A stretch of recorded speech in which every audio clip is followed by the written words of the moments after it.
Hello Spoon Nation, welcome back to the Media I Consumed series. So we're looking at the Media I Consumed on the 20th of January 2026.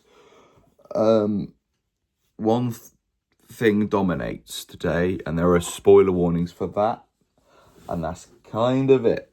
As always, please enjoy. Spoiler warning. Tell everyone. Let's start with the music.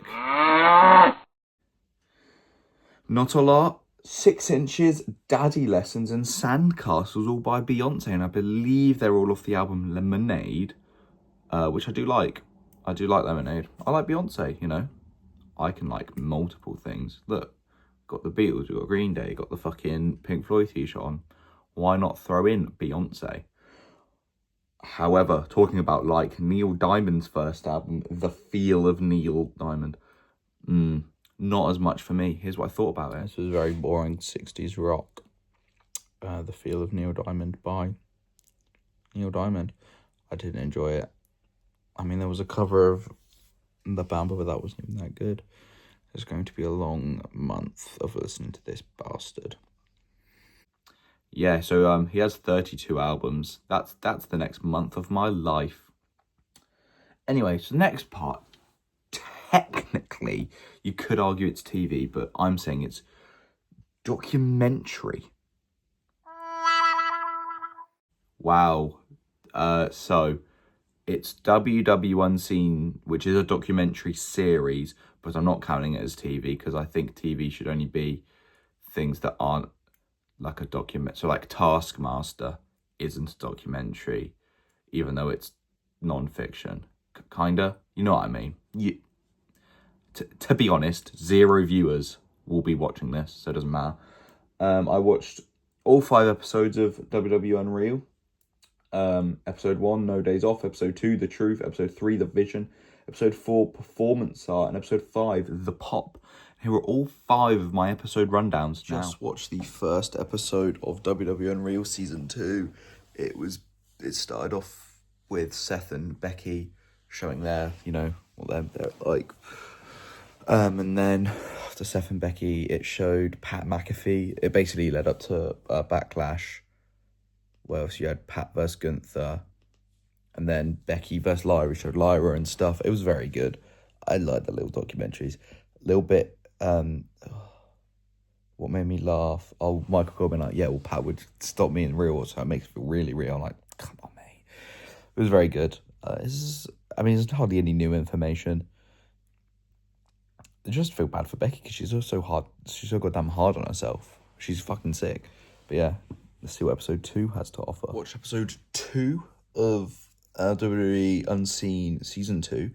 It focused on R-Truth throughout, and also had a bit about Naomi when her and Sasha walked out. But they were very careful to say, oh, it was the previous people, previous owner, previous head of talent relations. They're not going to say Vince or John Laurinaitis, are they? The pussies.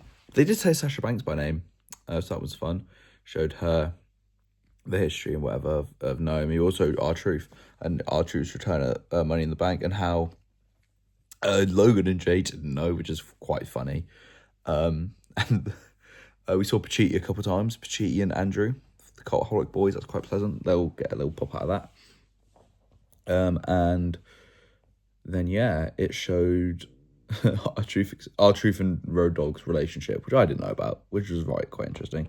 But it showed at the end the reason he cut his hair because he was balding, and just make you think. Watching this is really good. It's a nice encapsulation of like a previous 6 months of wrestling, like 4 to 6 months.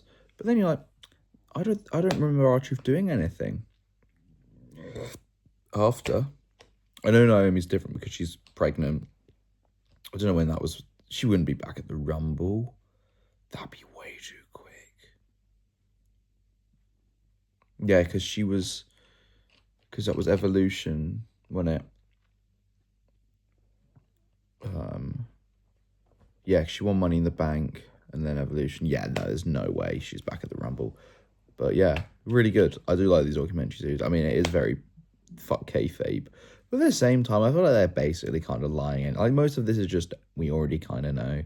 It's fun though when you see people talking, and you see all the other wrestlers walking around. Like Taker was just randomly backstage in Gorilla for Money in the Bank. But yeah, just finished the 4th episode of WWE Unseen. It started on Chelsea Green. About injuries and stuff, and how she broke her nose. Against Zelina Vega. Then we followed Penta.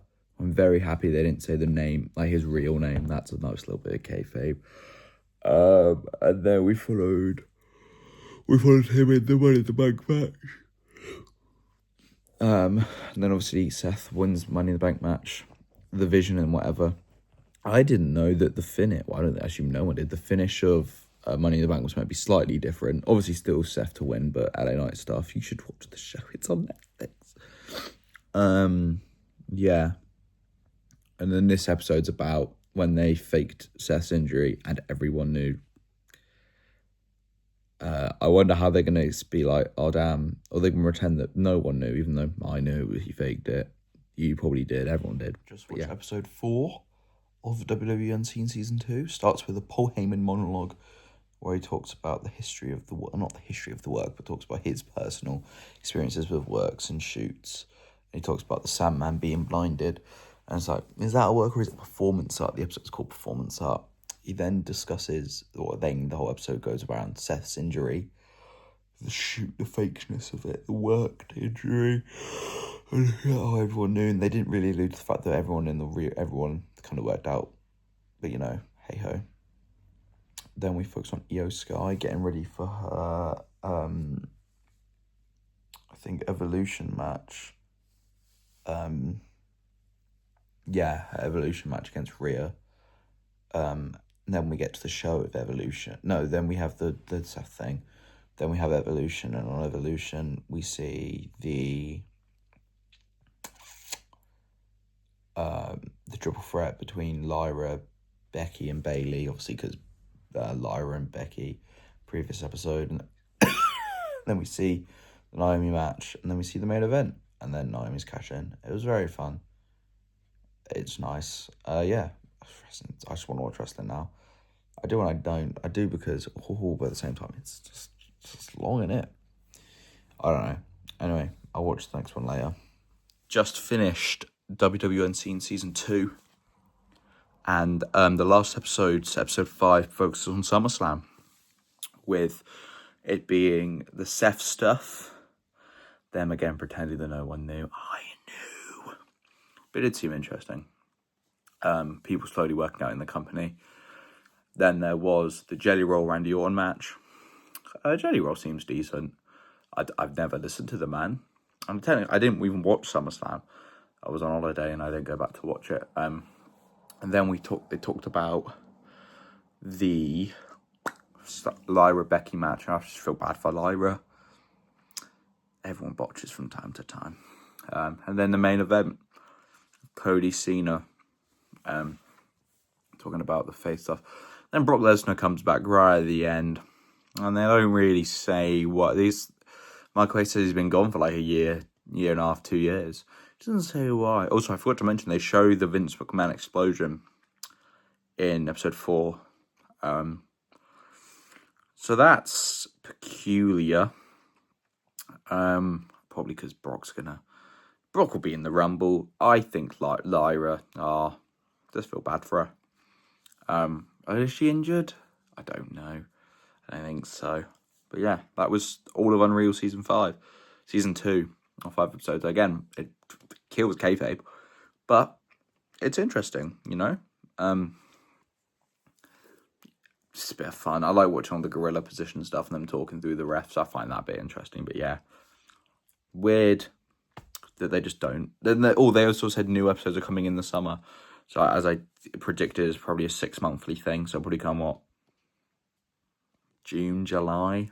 But yeah, I'll probably watch that as well. I'm a little slut for it, aren't I? Wow, that man likes his wrestling and he can talk for it. Anyway, let's go on to the YouTube I watched.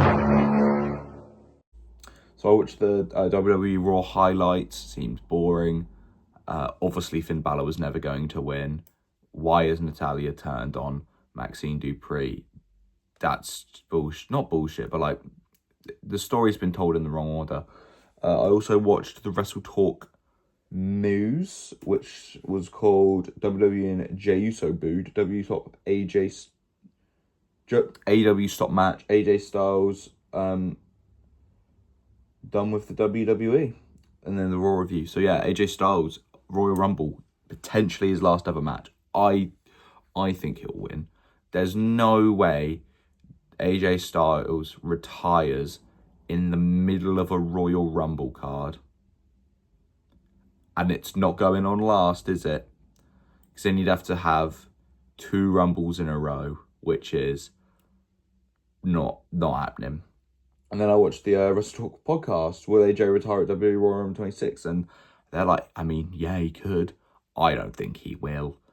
Also, if you watch that, stay right to the end. Like the last 5 minutes, Luke tells a very important story. And yeah, that's all the YouTube I watched. Let's get on to the book. Story in Dice Man, obviously. I'm not going to give up 60 chapters in. So I read chapter 61 and yeah, it's a cult, kinda. I don't really know.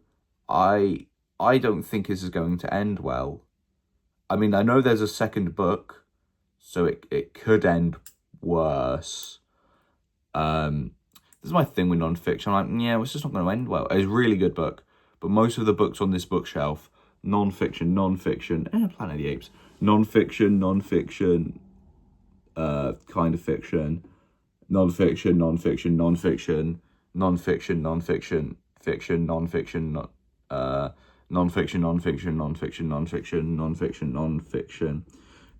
fiction, non-fiction, fiction,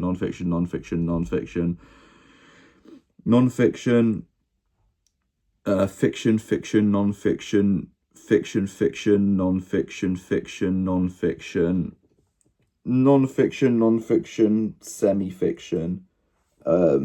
The semi-fiction to the Mitchell and Webb book. Then we've got non-fiction, fiction, from the Mitchell and Webb book. We've got fiction, non-fiction, fiction, non-fiction. So I do tend to read the truth. Anyway, yeah, that's me talking about chapter 61 of Dice Man. Let's get on to the last section, the sport. Les played Wrexham. Sick of football. Cannot believe that he is still our manager. We didn't lose, but here's what I thought about it. Just watched Leicester Wrexham 1-1. Scored in the 90th minute. And up until then we played awful. And then we played slightly better after we scored, but obviously only once. The 90th minute for 3 minutes. 22 games without a clean sheet. Sack the fucking manager. I can't be bothered anymore. Disgraceful football. Anyway, I've been Keith Spoon. You've been the lovely Spoon Nation. You're not going to think fiction's a word anymore because I spoke it for about a minute. Thank you for watching. I'm tired. It's like quarter to 8 o'clock, 8:15. Hey ho. I hope you have a good day. Whenever you watch this, unless you're watching it at night, then I hope you have a good night, obviously. I've been Keith Spoon. Thank you for watching. Like, comment, subscribe. Tell everyone you know to come and watch me. And remember to consume.